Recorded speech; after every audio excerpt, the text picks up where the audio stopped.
예레미야서 28장 당신은 어떤 메시지를 듣고 있는가 라는 제목으로 우리 같이 말씀 나누겠습니다. 오늘 여러분들이 예레미야서 28장, 29장, 30장 이렇게 아마 읽으셨을 텐데 28장에 보면 여러분 어떤 메시지가 나옵니까? 우선은 예레미야서가 이제까지 대부분 예언으로 되어 있었고 아니면 하나님께서 예레미야에게 말씀하시는 유다 백성이라든가 주변의 열방에 대한 그런 예언의 메시지들이 전달되는 내용이었습니다. 그런데 오늘 예레미야서의 28장 내용은 이야기입니다. 내러티브죠. 그러니까 이제까지 봐왔던 예언이라든가 기도문이 아니라 내러티브가 서술되어 있다는 겁니다. 예레미야가 예언을 하는 가운데 있었던 그 일화에 대해서 나누고 있습니다. 예레미야가 어떤 내용들을 전했습니까? 하나님 말씀을 듣지 않고 지속적으로 악행을 행한 유다, 너희는 망할 것이다. 예레미야가 계속해서 유다 백성들에게 이걸 예언했죠. 이런 예언을 하니 예레미야는 백성들에게 많은 핍박을 받습니다. 왕까지 나서서 예레미야를 박해합니다. 그런데 오늘은 그런 사람 가운데서 예레미야를 박해하고 또 예레미야의 반대편에 섰었던 사람으로서 예언자가 등장합니다. 예언자. 바로 하나냐라고 하는 예언자인데요. 그가 백성들이 다 보고 있는 앞에서 예레미야에게 이렇게 예언합니다. 그러니까 예레미야에게 예언하는 거예요. 하나냐가. 만군의 여호와 이스라엘의 하나님께서 이렇게 말씀하셨다.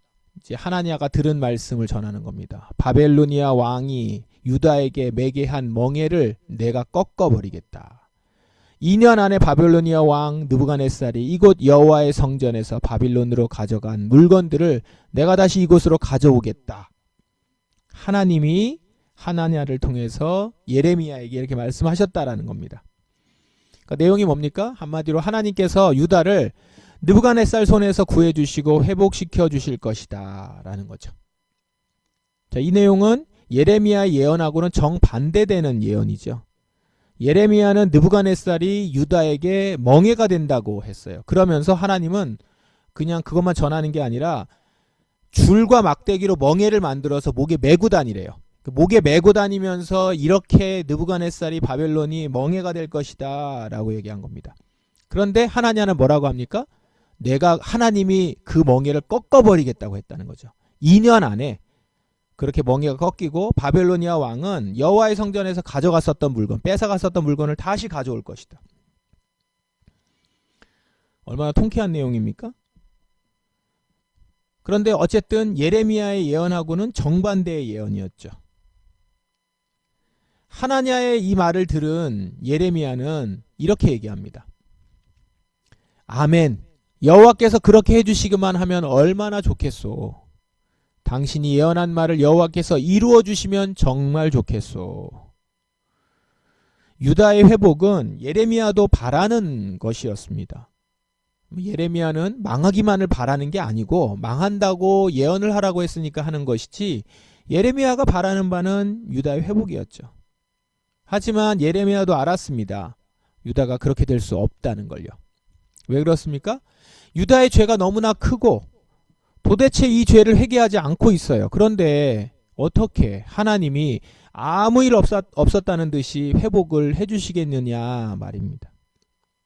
하나님은 결코 그렇게 하지 않으실 것이다 라는 겁니다. 그러면서 하나냐를 향해서 예레미야가 이렇게 말을 합니다.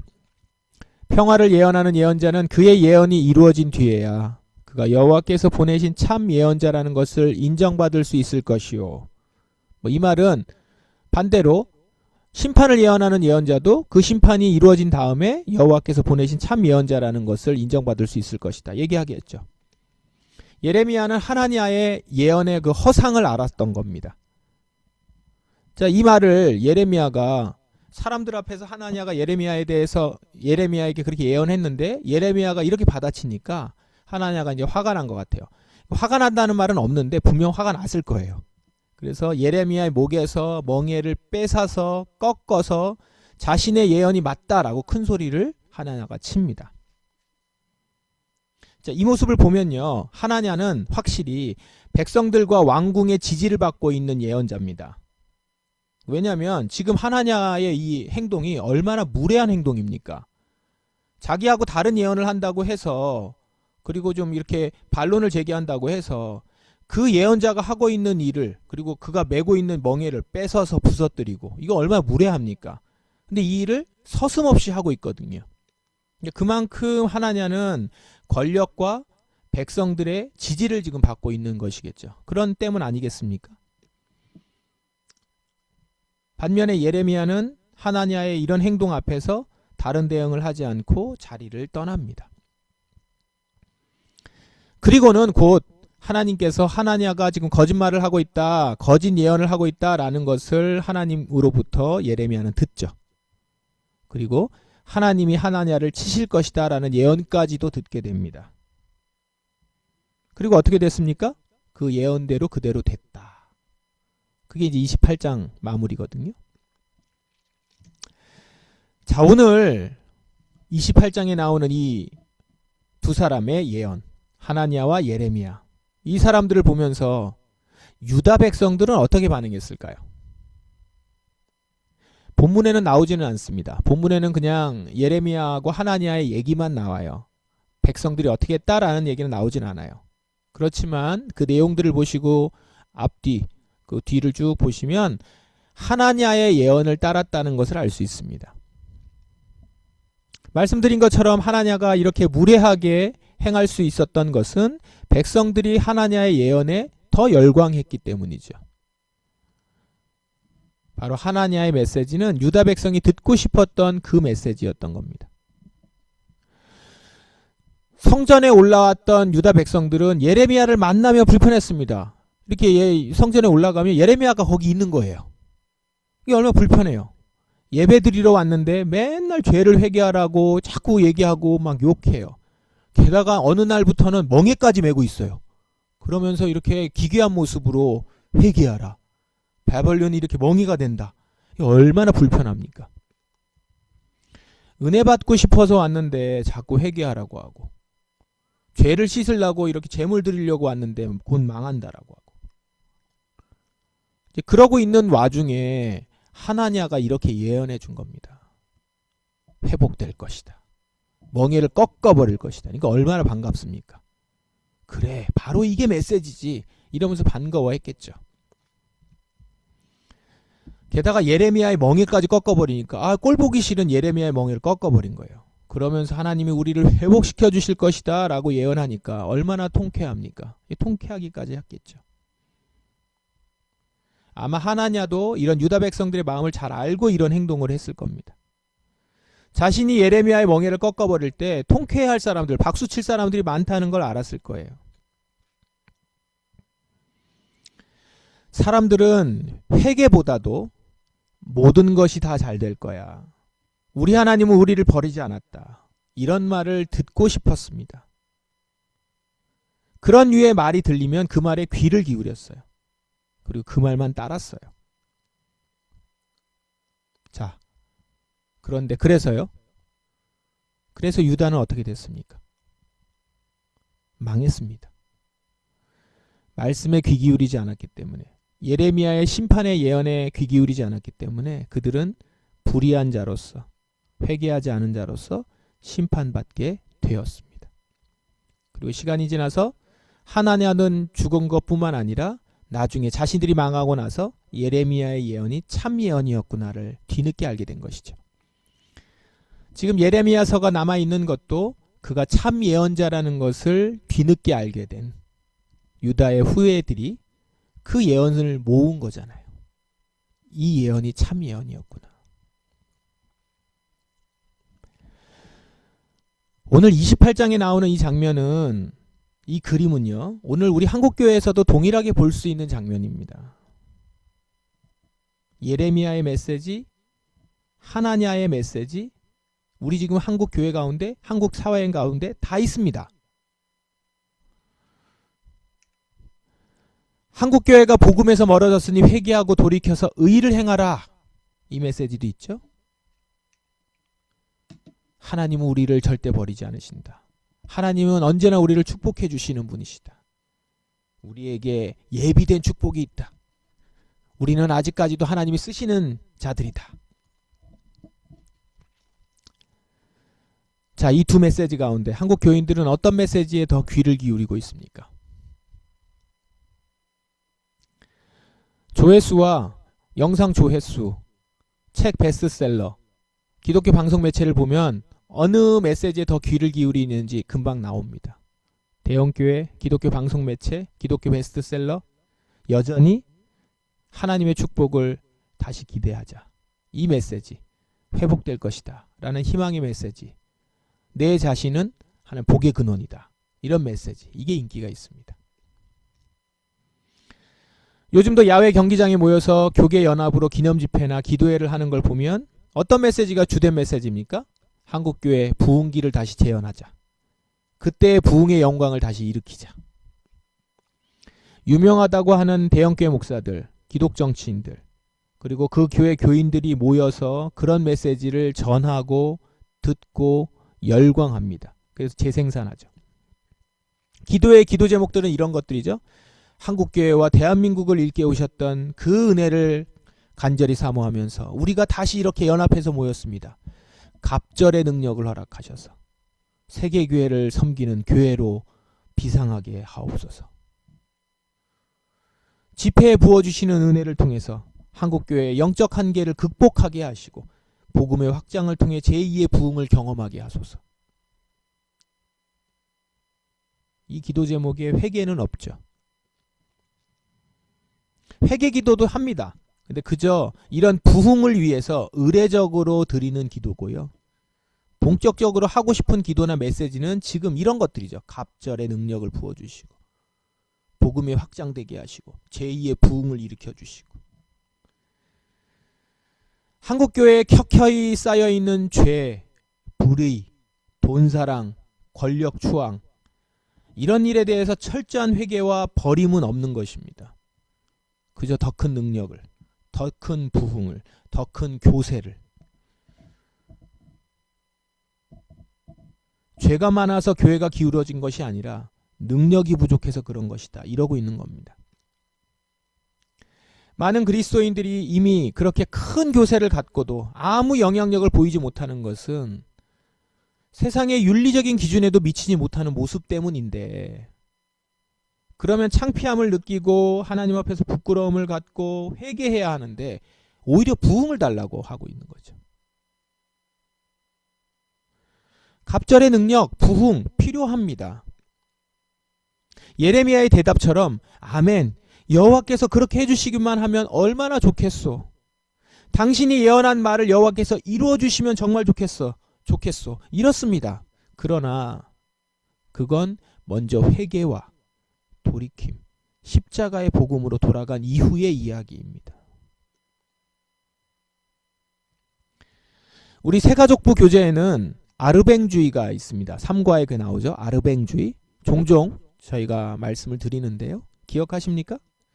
한국교회 안에 의로운 행위가 필요 없다는 구원론이 만연해 있다고 했죠.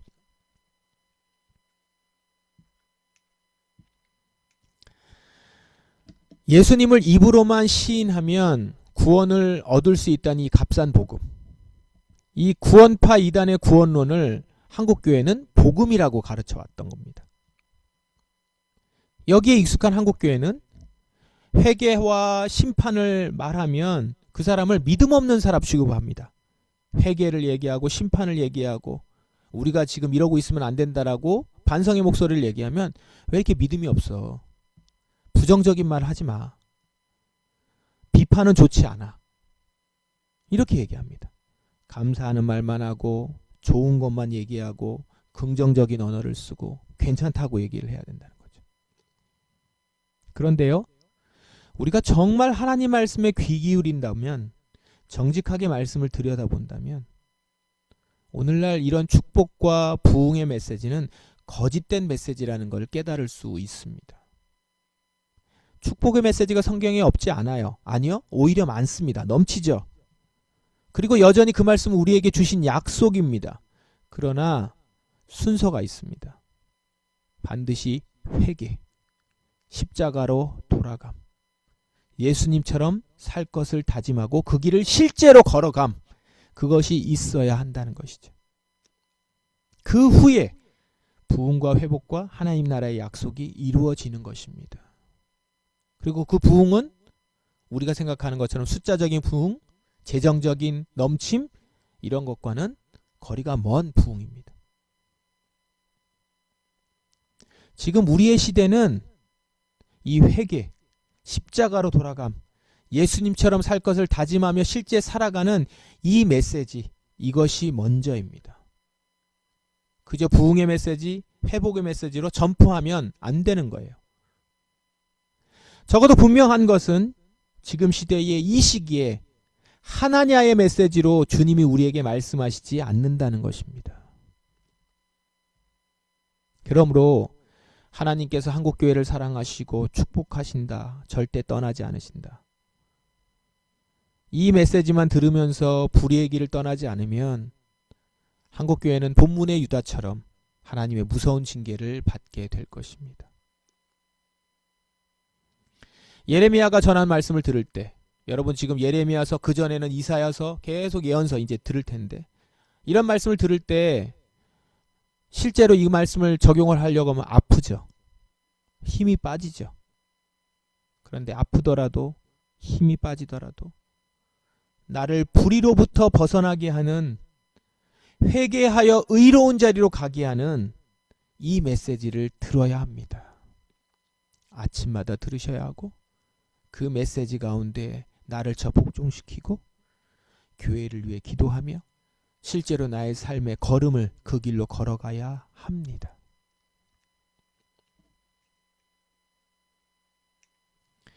여러분은 어떤 메시지를 듣고 있습니까?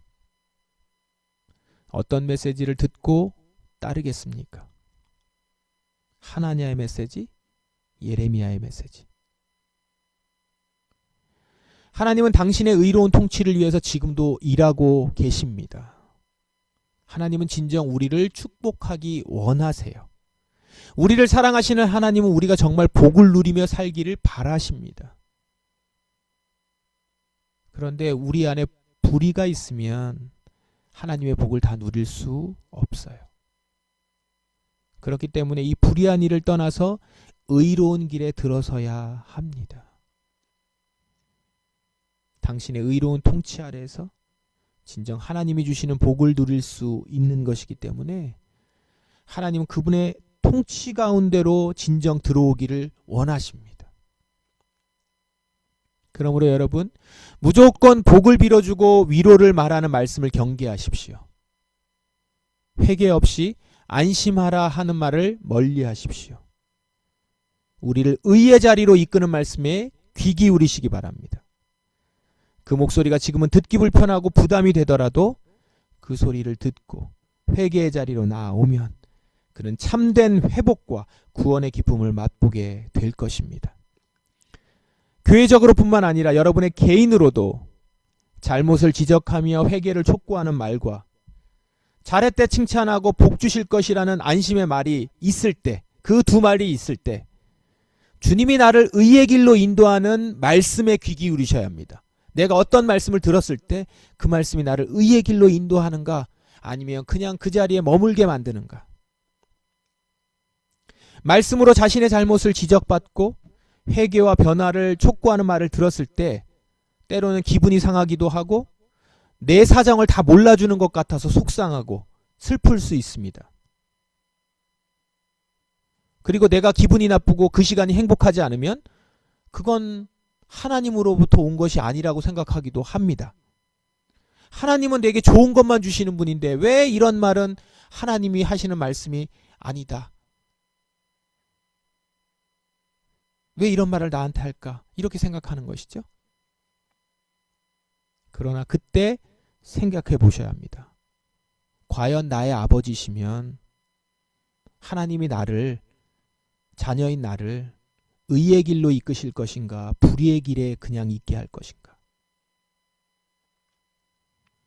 이 말씀이 나를 의의 길로 들어서게 하는 것이라면 귀 기울이십시오. 그리고 회개하십시오.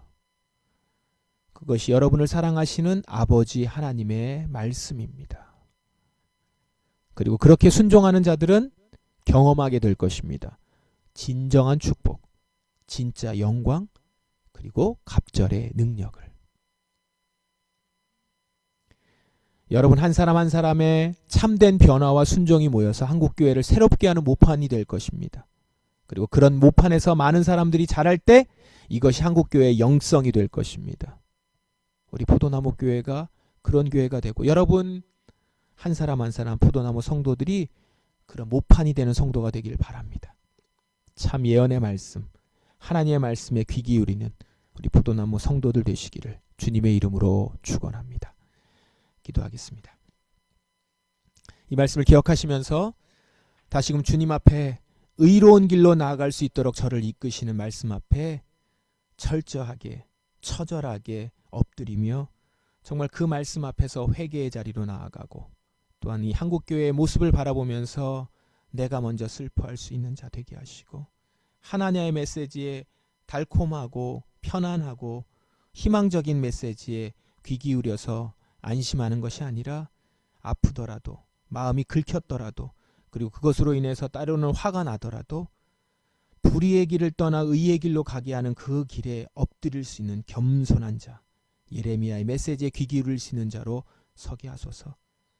이렇게 주님 앞에 나아가며 주님의 축복을 받는 우리가 되기를 간절히 소망합니다. 이런 갈망으로 나아가십시다. 다 같이 통성으로 기도하겠습니다.